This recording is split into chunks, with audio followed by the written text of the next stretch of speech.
इगतपुरी शहरातील खालचीपेठ परिसरात जुने तहसील कार्यालय व नागवंशी कॉम्प्लेक्स समोरील मुख्य रस्त्यावर पावसाळ्यात मोठ्या प्रमाणात पाणी साचत असल्याने नागरिक व व्यावसायिकांना दरवर्षी गंभीर समस्यांना सामोरे जावे लागत होते।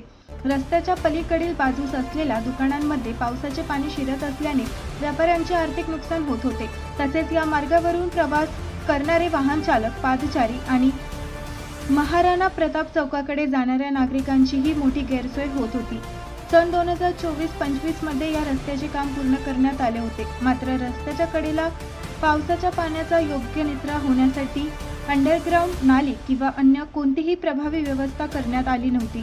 परिणामी यंदाच्या पावसाळ्यात रस्त्यावर मोठ्या प्रमाणात पाणी साचू लागल्याने परिसरातील दुकानदार आणि नागरिकांमध्ये तीव्र नाराजी निर्माण झाली होती। या समस्येची माहिती मिळताच नगरसेवक सागर आढार यांनी घटनास्थळी भेट घेऊन प्रत्यक्ष पाहणी केली। नागरिकांच्या अडचणी लक्षात घेऊन त्यांनी तात्काळ नगर परिषद, प्रशासन व सार्वजनिक बांधकाम विभागाच्या अधिकाऱ्यांशी संपर्क साधून आवश्यक सूचना दिल्या।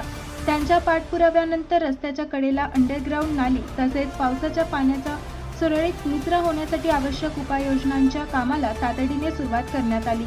या कामामुळे भविष्यात पावसाचे पाणी रस्त्यावर साचण्याचे प्रमाण कमी होऊन दुकानदार, वाहन चालक आणि नागरिकांना मोठा दिलासा मिळणार असल्याची अपेक्षा व्यक्त केली जात आहे। परिसरातील नागरिकांनीही नगरसेवक सागर आढार यांनी समस्येची त्वरित दखल घेऊन काम सुरू केल्याबद्दल समाधान व्यक्त केले आहे।